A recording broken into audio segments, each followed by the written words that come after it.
What is going on today, YouTube? Hope you guys are doing fantastic. I know I didn't record a ton of videos last week. I was having a lot of tech issues. I went and got a new PC now, so now I'm dual streaming. So I hopefully can just run the game better, record easier, all that good stuff. My audio sounding a little off. If anything is sounding a little off, let me know. Still trying to fine-tune some of the audio stuff. But yeah, that's why last week I didn't record a ton. And today, why it might sound a little weird or why it might look a little bit different, that is exactly why. But today I've got a great video idea for you guys. I've got 5 incredibly, not necessarily just fun, but also just really good builds that you can run. That is probably not a way that you've played these characters for the most part before. Yeah, I just want to walk through these 5 gods and these 5 builds. Some of them can be played on other gods. Some of them are that god specific. Either way, it should be fun. Starting with the first build, it is, I'm showing it on Anubis, but it's basically just good for any non-mobile mid laner that you want to just have a lot more survivability. And it's very simple. It is just, you are going to be buying the actives that give you extra damage or extra survivability. And it's these 3 right here: Xerxes Hexstone, Jade Scepter, and Helm of Darkness. The 3 items that I was buying around it that I thought seemed pretty solid were Ancient Signet, Totem of Death, and Rada Tahuti. You can obviously switch any of these out that you want. My idea when I was thinking about this was playing it in solo lane. So I'd want like the Signet first item so that I could actually trade around in lane. And then one of these actives, and then however I'd want to fill the build out. But the reason that you would be unkillable with this build is very easily you can Xerxes away and then use this Helm of Darkness. And if anyone's ever actually tracking you or they blink onto you before you can actually do anything, you just Jade Scepter them away.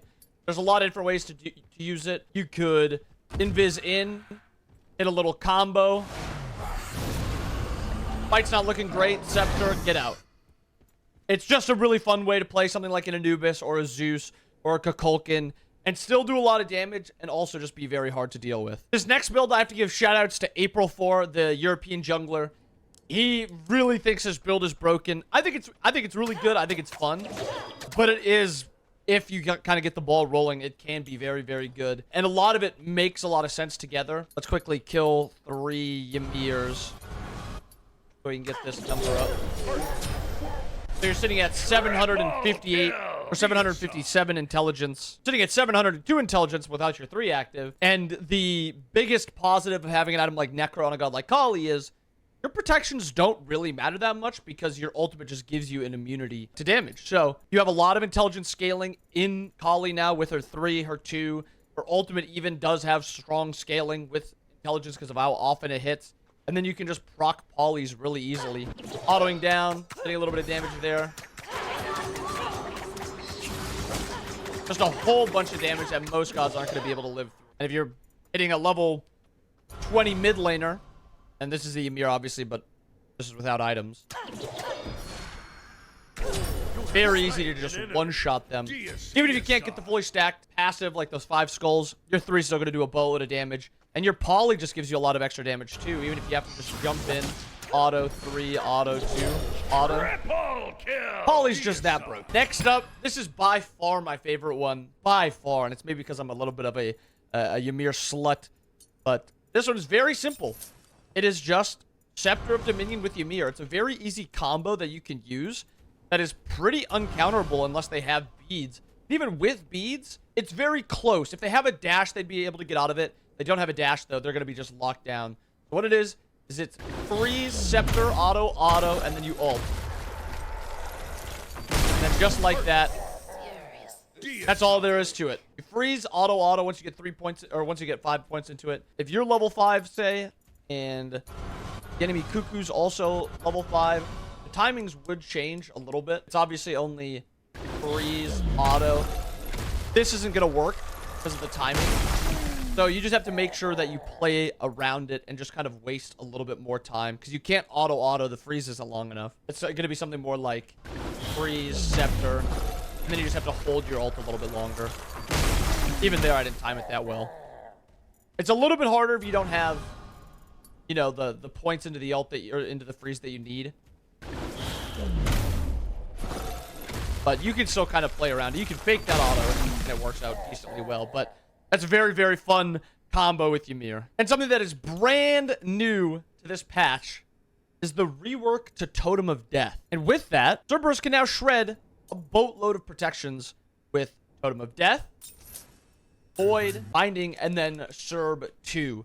And with all this, you can shred just about 100 protections very easily. A lot of it comes from the 2, but Totem also shreds a percentage. I'll show you on the level 20 Ymir. Your 2 should be hitting for 70. That means you're doing true damage. And this is also the Binding only shredding 5 protections because I don't have the stats. Just like that. Doing true damage to this Ymir. And you can even shred a little bit more protections on top. So with this build, you'll be doing true damage to squishies. You'll be shredding about, what, like 50% of the protections from tanks, maybe even a little bit more at some cases. But this is a really fun way to play Serb. The only thing is you're not super tanky with these 3 items. I'd recommend something like Breastplate, Stampede, Talisman, and just be more of a support Serb. But this is just a really fun way to play him. Just shredding protections. And then the last one I have for you today is a Nimble Ring Aspect Danzaburo build. It is just so much damage. You can just walk to objectives and just solo them and backdoor towers and stuff like that. It's very easy. You just get so much damage from your minions, and you also spawn a ton of minions also, such as Danzaburo clones. And these all can tank towers, can tank Cold Furies, Fire Giants. They actually auto for like a good amount of damage. 86 is not bad whatsoever. And you're still autoing for 349, along with having a lot of damage from the intelligence in your kit. Just a very fun way to play Danzaburo. And another thing is, your 2 just heals you a lot more. Like, you use your 2, and it's healing you for 70 per tick.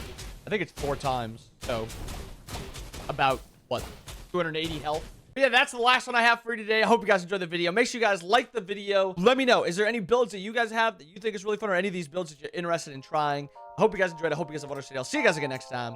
Peace.